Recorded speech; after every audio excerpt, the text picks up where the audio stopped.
أعوذ بالله من الشيطان الرجيم بسم الله الرحمن الرحيم.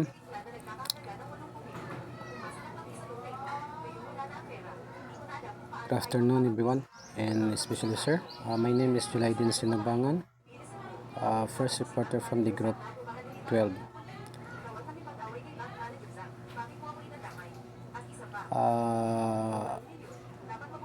My part is about the contemporary application of Islamic philosophy 2016 to 2026.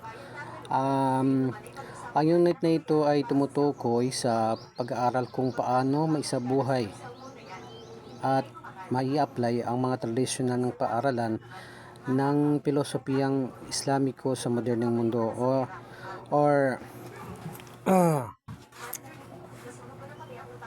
nowadays. Hindi lang basta teorya ang tinitignan, kundi kung paano ito nakakatulong sa pagsagot sa kontemporaryong problema tulad ng etika sa teknolohiya, katarungan at kapayapaan. Use the wisdom of Islamic philosophical traditions to create modern, practical solutions for issues like AI ethics, peace between religions, gender equality, environmental care, understanding the human mind, and global health ethics, balancing rational thinking or akal with traditional knowledge, nakal, to promote fair, inclusive, and peaceful outcomes. Ang aking paksa ay tungkol sa paggamit ng mga ideya mula sa iba't ibang tradisyon ng Islamic philosophy sa makabagong mundo. Kabilang dito yung mga tradisyong tulad ng peripatetic, illuminationist, transcendent philosophy at kalam. So ang mga itong mga nabanggit ko ay naglalaman ng malalim na karunungan o hikma na maaari pa rin magamit sa in the future. Sa pag-aaral na ito, tinitignan kung paano nakakatulong ang mga ideyang ito sa mga modernong issue tulad ng etika sa artificial intelligence o AI, kung paano gumawa ng AI na patas at makatao. So halimbawa, kung gagawa ka ng AI na tumutulong sa pag-hire ng empleyado, dapat hindi ito bias. Hindi na dapat ito paboran lang ang lalaki o isang or sa religion. So dito pumapasok ang Islamic idea ng katarungan o adal, dapat patas ang desisyon. Interfaith peace building, kung papaano may taguyod ang kapayapaan at pag-unawa sa pagitan ng iba't ibang religiyon. So pinapakita nito ang kahalagaan ng pag-unawa at paggalang sa iba't ibang reliyon sa isang mundo na may iba't ibang paniniwala. Ang dialogo at respeto ang susi upang maiwasan ang hidwaan at makamit ang tunay na kapayapaan.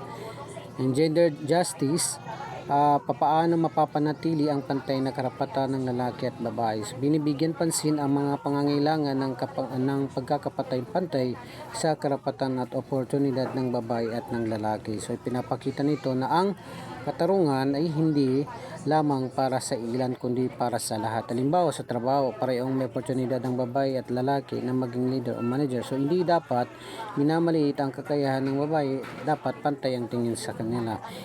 Environmental and spirituality, kung paano maging responsible sa kalikasan gamit ang spiritual na pananaw.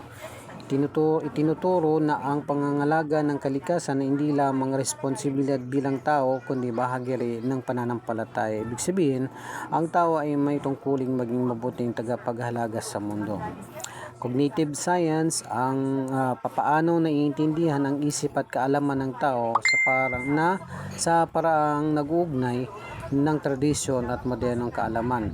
Global bioethics, kung paano gumawa ng patas at moral na desisyon sa kalusugan at agham sa buong mundo. Halimbawa, sa paggawa ng bakuna o medical treatment, sinisigurong ligtas ito at patas ang akses, hindi lang para sa mayaman kundi para na rin sa lahat.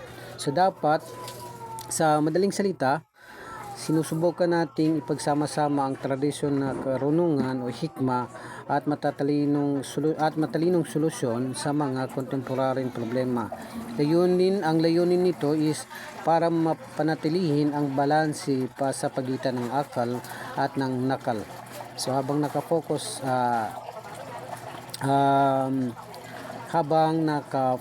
sa kapayapaan, katarungan at inklusibong solusyon. Learning outcomes. By the end of this unit, we will be able to its goal is to show how different schools of philosophy can be used to understand and address 21st century challenges in technology, the environment, and peace building through concrete example. Avicenna's floating man consciousness to AI ethics, Sandra's substantial motion to climate change dynamic. So Harawardes Dauk to interfaith empathy training maturity relationism to democratic deliberation. Ashari occasionalism to quantum. Halimbawa, ang kanilang mga ideya tulad sa kamalayan, pagbabago, pakikirami, rason at posibilidad ay maaaring gamitin sa modernong larangan tulad ng AI, climate science, interfaith dialogue, and quantum theory. So layunin ng unit na turuan ng estudyante na ikonekta ang sinaunang karunungan sa kasalukuyan problema gamit ang konkretong halimbawa mula 2016 to 2026. Number 2 is develop skill to apply Islamic wisdom or hikmah in modern science, creating interdisciplinary frameworks that respect both traditional revelation and contemporary methods. Layunin dito na turuan ang mga estudyante na gamitin ang karunungan ng Islam o hikmah sa makabagong agham at bumuo ng mga model o balangkas na pinagsama-sama ang tradisyon at modernong kaalaman. Ang hikmah ay hindi lang basta kaalaman, ito ay malalim na pangunawa kung paano gamitin ang kaalaman ng tama at makabuluhan. Hindi pinaghiwa-hiwalay ang tradisyon ng kaalaman Quran, Hadith, Islamic philosophy o makabagong kaalaman, science, research, and innovation. Kaya layunin nito is pagsamahin ng dalawa para makabuo ng mga ideya o sistema o frameworks na gabay sa pananampalataya at pagsunod at sumusunod din sa makabagong paraan ng pag-aral. Halimbawa, ang sa ethics, gamitin ng Islamic values sa pagdisenyo ng teknolohiya. Number 3 is cultivate practical wisdom, gender justice, global peace, and environmental stewardship through the living tradition of Islamic philosophy that blends rational and intuitive thinking. Includes practical wisdom, not just knowing that is right, but acting on it in daily life, making good and responsible decision. Gamitin ng philosophy ang Islam para matutunan kung paano maging matalino sa practical na buhay, pantay sa kasarian, mapayapa sa mundo. Ang responsibilidad sa kalinisan sa pamamagitan ng pagsanib ng isip at puso sa pag-isip.